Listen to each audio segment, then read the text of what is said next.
Nama saya Rosdi bin Muhammad. Saya berasal daripada utara Kedah. Terlibat dalam sukan pemotoran dua roda ni seawal 95. Lepas tu serius berkecimpung dalam motorsport sebagai mekanik 96 officially dengan tim TVK, Petronas TVK lah.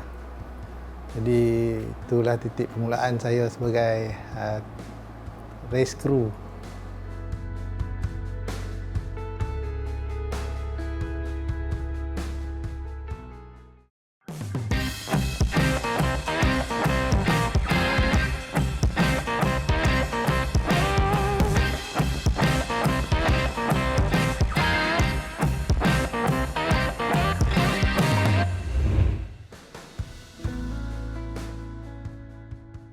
Saya ni boleh dikategorikan, orang kata apa, saya ni bernasib baik lah. Saya tak plan apa saya nak jadi sebagai seorang mekanik di MotoGP, di World Grand Prix ataupun di Malaysia Cup Prix atau apa. Nak jadikan cerita, saya terbaca satu keratan di akhbar berita harian, Syarul Yuzi akan ke Eropah. Sebagai anak kampung yang ketinggalan di segi akademik ni, teringin nak ke luar negara. Dan sebagai apa tak tahu. Saya bermula kerjaya sebagai tim kru Petronas tim TBK pada 1 April 96. Mendiang bos TBK ada memberitahu saya yang kami akan ke Eropah 97. Dan manusia yang fail geografi ni tanya Eropah tu dekat mana kan. Buat sedikit homework lah kan, study sikit, oh sini. Dan yang saya rasa terkesan juga, TVK ada bagi orang kata pesanan lah, you balik, you punya tanya you punya mother, you punya mak, kita nak ke Eropah ni, you punya mak restu tak? Saya balik kampung jumpa mak saya. Saya cakap nak ke Monte Carlo. Yang saya pun tak tahu apa benda Monte Carlo, Monaco, Eropah tu. Yang sebelum tu tak ada buat apa-apa study kan. Alhamdulillah kami tahun 97 Januari bergegas ke Barcelona. Bersyukur dapat peluang tu kan, sebagai tim kru pergi ke sana untuk belajar lah, belajar, ambil pengalaman, cari pengalaman. Ada lebih kurang 6 orang tim kru, termasuk dengan pengurus, helper, apa semua tu daripada Malaysia. Jadi betul-betul the real Malaysian team. Sebab masa tu ada seorang mekanik India, seorang lagi Chinese pun. Tu we are Malaysian lah kan. Kehidupan kat sana tu agak, orang kata apa, mencabar lah, travel lah. Tak macam sekarang ni travel daripada Malaysia KLIA pergi ke race track, hotel. Kami dulu daripada base di Barcelona tu, rumah dekat Villanova tu, ke destinasi yang harus race, destinasi yang kita nak kena sampai tu 2,000 km, 3,000 km. Tahun pertama Spanish Championship dengan European Championship ke Hungary pun lebih kurang 3,000 km. So tanpa teknologi macam sekarang ni, WhatsApp, Waze, semua tu kan, kita betul-betul totally manual. Beli satu map dekat petrol station, then okay, marking, go. Dan itulah teknologi yang kita pakai dulu-dulu. Drive, habis full tank, isi minyak. Kalau penat, berehat. Malam, kalau rasa mengantuk, parking dekat R&R dan tidur. Macam itulah rutin seharian. 1997 saya berumur 22 tahun. Masih baru dalam kata apa, ilmu kejuruteraan lah, kita bagikan ilmu kejuruteraan. Tapi saya nak kongsi kat sini sebenarnya sebagai mekanik kepada MotoGP, World Grand Prix, Spanish Championship dulu, kita hanya boleh diringkaskan sebagai operator. Kita ada sedikit fine tune by orang kata apa, in-house. Maksudnya di workshop tu kita adalah bega-bega sikit enjin, ataupun chief mechanic ada nak buat apa-apa upgrading in-house, kita dah buat. Maksud saya bukanlah hanya operator tu di downgrade kan, dia harus nak jadi seorang mekanik MotoGP ni, dia sepatutnya dia ada qualification dia. Harus bekerja dengan kemas, dengan cekap. Dia punya perkhidmatan dia tip-top orang cakap kan. So masa saya 22 tahun dulu, saya sebagai mekanik, so tugas-tugas saya tu akan mematuhi arahan chief mekanik, spesifikasi apa yang diperlukan untuk pasang enjin, so saya aja pasang mengikut kehendak spesifikasi daripada chief mekanik. Saya ditugaskan menjadi mekanik kepada Shahrul Yuzi, Kuan Meng Chin, Kuan Meng Heng, Amirul Hizam Ngarib, anak Johor, Muhammad Effendi Abdullah. Lepas tu kita ada beberapa lagi perumba yang sepatutnya menjadi, orang panggil apa, rekrut pada UZ. Tahun pertama tu kita, sebabkan tim ni perlukan satu, orang tak panggil, nak jadikan mekanik tu multitask. So kita akan rotate, race ni saya mekanik UZ. The next race, masa tu the late Kuan Meng Chin, adik Kuan Meng Heng, cedera. So digantikan dengan Kuan Meng Heng. So saya akan menjadi mekanik Meng Heng. Tapi dalam pasukan yang sama, maksud saya kami buat macam tu supaya kami kenal karakter rider, dan kami akan bagi perkhidmatan yang sama lah. Di MotoGP saya hanya menjadi mekanik tahun pertama, tahun 2000 tu dengan Naoki Matsudo, dan juga tahun kedua. Tahun ketiga saya menjadi mekanik pada Shahrul Yuzi. Tahun kedua tu ada Sebastian Porto yang menangi GP Brazil tempat pertama. Tahun pertama Naoki Matsudo memenangi podium tempat ketiga di Donington Park. Pihak Petronas Motorsport memutuskan tim TVK tidak lagi meneruskan perjalanan di World Grand Prix. Petronas Motorsport memberi peluang kepada saya dan Shahrul Yuzi dan mekanik yang lain untuk menubuhkan tim Petronas Sprinter Team.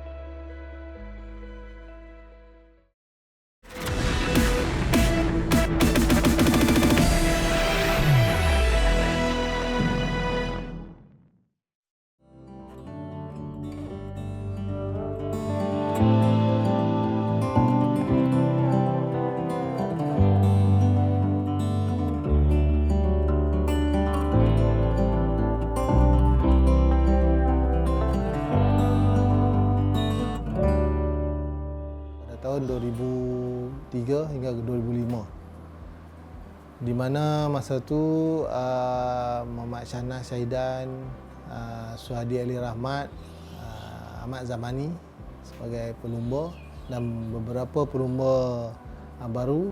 Pada masa itulah saya belajar macam mana nak handle team. Menjadi team coordinator, chief mechanic.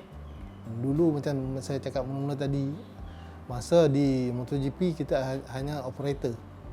Bila balik sini nak uruskan team member untuk menguruskan mekanik tu sendiri. Sebab tim Petronas masa tu kita ada 9 orang mekanik, termasuk semua tim kru. Saya nak kena train mekanik to be a race mechanic. Banyaklah tugas saya tu. Masa tu agak sabut. Untuk Taiping kali ni saya tengok tadi track surface dia rata. Jadi banyak juga abu-abu dan pasir. Praktis sebelum ni selama 3 hari. Dan saya rasa berpuas hati lah juga dengan praktis yang kita adakan. Dengan motor yang kita set up, saya harap dapat menghabiskan perlumbaan di melengkung sikit. Jadi untuk setting motor ni banyak kita kena tumpukan atas chassis lah dan keberanian rider untuk. Jadi chief mechanic di Malaysian Cup Prix, Asia Road Racing semua mencabar sebab tim yang buatkan motor tu laju. Tim yang upgrade motor tu laju. Tak macam MotoGP manufacturer yang dah bagi race engine, engine yang dah laju, memang race specification, parts dia tu memang racing part, piston sebagainya. Di Malaysian Cup Prix dan Asia Road Racing kita nak kena build the engine, parts tu kita kena buat sendiri. Ada custom part, ada yang parts yang belum ada di pasaran yang kita kena beli dan customkan lagi. Masa tu saya memang cukup mencabar lah. Kita standard dah hampir sama. Kemampuan kita untuk mengubah suai motosikal. Okey. Dan macam saya cakap tadi, di GP, mekanik ataupun tim kru dia tu tak buat apa-apa modifikasi pun. Hanya plug in dekat chassis dan engineer dari manufacturer masing-masing, Honda, HRC, Yamaha. Kita di Malaysian Cup Prix, di Asia Racing, tim sendiri nak kena providekan semua tu. So kat sini saya nak bagi tahu yang bukan saya, maksud saya the whole people yang involved dalam Malaysia Cup Prix dan Asia Racing ni memang best lah, memang tough. Orang hebat-hebat lah. Teknologi yang kita ada tu mungkin tak setara, tapi kita apply. Apa yang ada di MotoGP kita apply. Apa yang ada di world class punya level tu kita apply. Cumanya mungkin kita tak 100% apply in term of budget.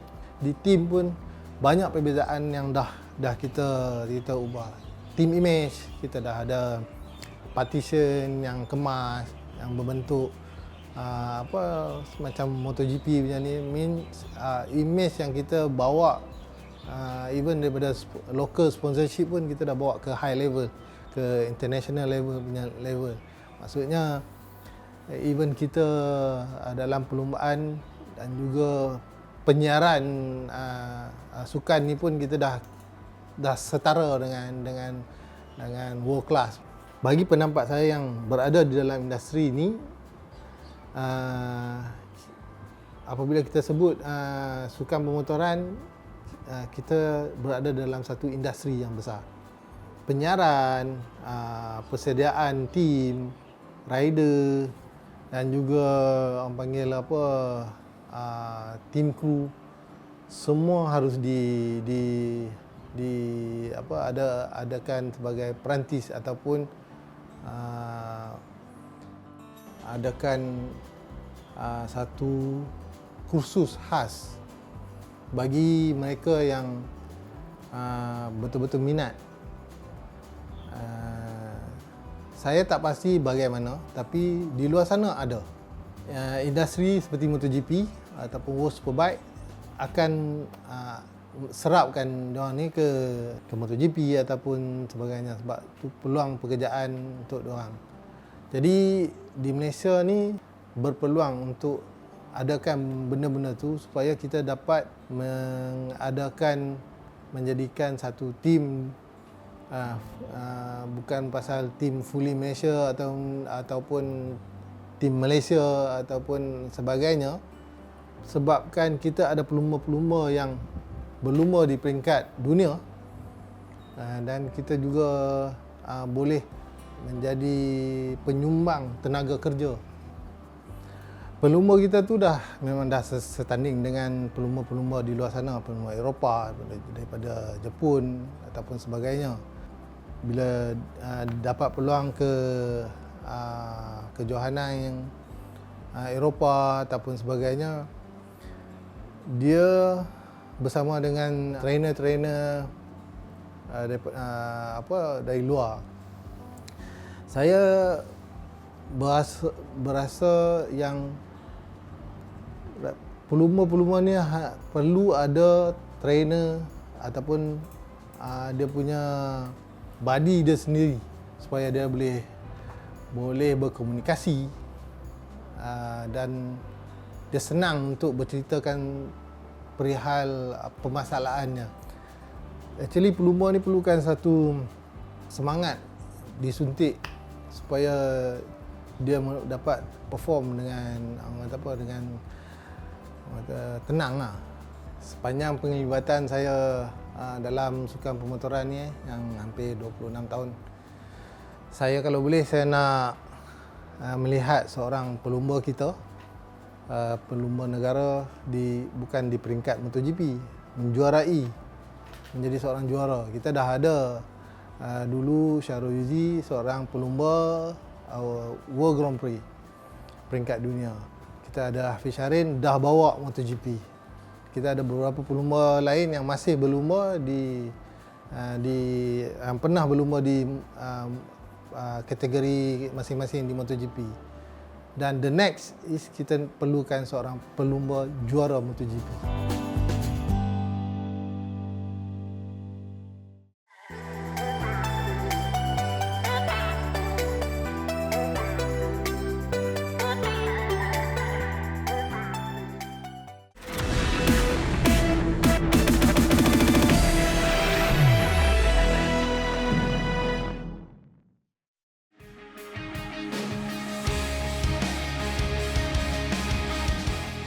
Mereka bersedia sekarang melepaskan permulaan yang kita lihat dari sana memecut, tapi di tengah itu adalah Irfan Haikal Hamidi yang cuba untuk memberikan cabaran kepada dua pelumba pasukan Tertiwan Racing yang berada di sebelahnya menuju ke selektor yang pertama. Litar utara ini daripada garis semula untuk ketika pertama agak panjang, pelumba akan mengambil resila masing-masing dan litar yang lebar dari dalam termasuk. Itu saya rasa seorang pelumba pasukan YAM yang masuk dari bahagian dalam untuk mendahului perlumbaan. Cukup cantik permulaan yang ditunjukkan oleh, tak silap saya itu adalah Idlan Hakimi Radwan yang memucut laju terus melepasi beberapa pelumba di belakangnya. Tapi kalau kita lihat Harmi, di sini masih lagi awal untuk kita menjangkakan, kerana banyak juga pelumba-pelumba yang kalau litar yang besar ni kita sendiri tahu mereka yang bertubuh kecil memberikan satu advantage, satu kelebihan untuk mereka. Ya, dan mulai untuk menjarakkan diri dan satu kelompok di belakang, dan Iklan Hakimi ada dalam kelompok ini, tapi ada empat pelumba Tertiwan Racing yang berada di kelompok hadapan, dan Iklan memberikan cabaran tak salah seorang pelumba Toyota yang ada 13, Farid Ismail, Khairul Ilyas yang berada dalam kumpulan, yang mana selebihnya adalah pelumba-pelumba pasukan Petronas Sprinter Yamaha Tertiwan Racing yang berada di hadapan. Ya, Iklan yang berada di hadapan, tapi dalam perlumbaan ini biasanya strategi yang mereka gunakan, mereka akan tolong-menolong untuk bantu teman-teman lain, dan ini kelebihan pada pasukan Malaysia ini kerana mereka ada 4 pelumba di hadapan untuk tarik dan juga untuk memastikan rakan mereka berada di hadapan. Ya, Hami, kerana di litar yang besar ini mempunyai motosikal yang baik juga, memberikan kelebihan kepada pelumba tersebut, dan dapat kita lihat satu kelompok yang agak besar juga kerana Hafiz Zamri mulai sampai di kelompok hadapan. dan kita lihat bagaimana 4 pelumba pasukan 31 yang cuba untuk menutup pelumba yang lain bagi mempertahankan seorang pelumba 31 iaitu Syamil Amsyar yang berada di hadapan. Dan pada kedudukan sekarang ni nampaknya Nashat 31 Racing yang berada di hadapan. 4 pelumba di hadapan sekarang ni siapa saja menang adalah pelumba pasukan mereka. Jadi itu yang mungkin mereka atur tadi Nashat kata untuk memastikan terus berada di hadapan, tarik menarik dan juga untuk menjaga lain-lain pelumba masuk terutama Idlan Hakimi. Tapi kita lihat juga kepada Haris Aziz Zamri ni kerana catatan masanya yang terpantas dilakukan dalam 2 pusingan sebelum ini, mungkin dia akan menyimpan senjata tersendirinya untuk dia mecut laju pada pusingan akhir kerana kita telah masuk ke lap yang terakhir sekarang ini. Di sinilah masanya jika mereka ada strategi yang akan mereka gunakan. Kita lihat nomor 86 Haris Aziz Zamri di mana kedudukannya. Dia pun naik ke hadapan sedikit tapi 30 hadapan jauh. Tinggalkan sedikit, mereka perlu untuk mengejar 30 pasukan 31 Racing di hadapan. Ini kalau kita lihat dalam kedudukan ini adalah 3 pelumba yang menaiki podium di pusingan yang pertama. Ya. Dan sekarang ini siapa sampai dulu dia akan menang perlombaan. Tapi kita jangan terlupa dengan pelumba-pelumba di belakang ni. Idlan Hakimi, saya tengah perhatikan Idlan Hakimi dengan Haris Aziz Zamri. Kerana mereka mengekori sahaja pasukan pelumba di hadapan ini. Tapi kelebihan pada pelumba 31 di hadapan kerana mereka menguasai pelumban ini dalam pasukan yang sama. Jadi mereka boleh mengatur bagaimana mereka hendak untuk keluar pada lap yang terakhir. Mereka telah pun sampai untuk menuju ke trekor yang terakhir, ke garisan penamat. 3 pelumba 31 sekarang dia di hadapan. Sekarang inilah penentu dia menuju ke garisan penamat dan 3 pelumba ini. Dan bersebelahan sekarang ini kita lihat iklan cuba untuk mengejar. Tapi 2 pelumba ini bersebelah menutup ruang. Dan sekali lagi saya rasa 1, 2 dan 3 untuk pasukan 31 Racing. Akil Daniel Nasrul di tempat yang pertama. Giliran dia memenangi perlumbaan kali ini dengan Daniel Johan kekal tempat yang kedua seperti perlumbaan lalu. Syamil Amsyar berada di tempat yang ketiga, pelumba yang memenangi perlumbaan di pusingan pertama lalu. Kita lihat keputusan bagi perlumbaan Wira KBS. Muhammad Akil Daniel Nasrul berjaya memenangi perlumbaan, Daniel Johan tempat yang kedua. Syamil Amsyar Fendi tempat yang ketiga untuk pasukan Petronas Sprinter Yamaha 31 Racing. Pemenang perlumbaan kali ini Muhammad Akil Daniel Nasrul tempat ketiga perlumbaan lalu, tempat pertama pada perlumbaan kali ini.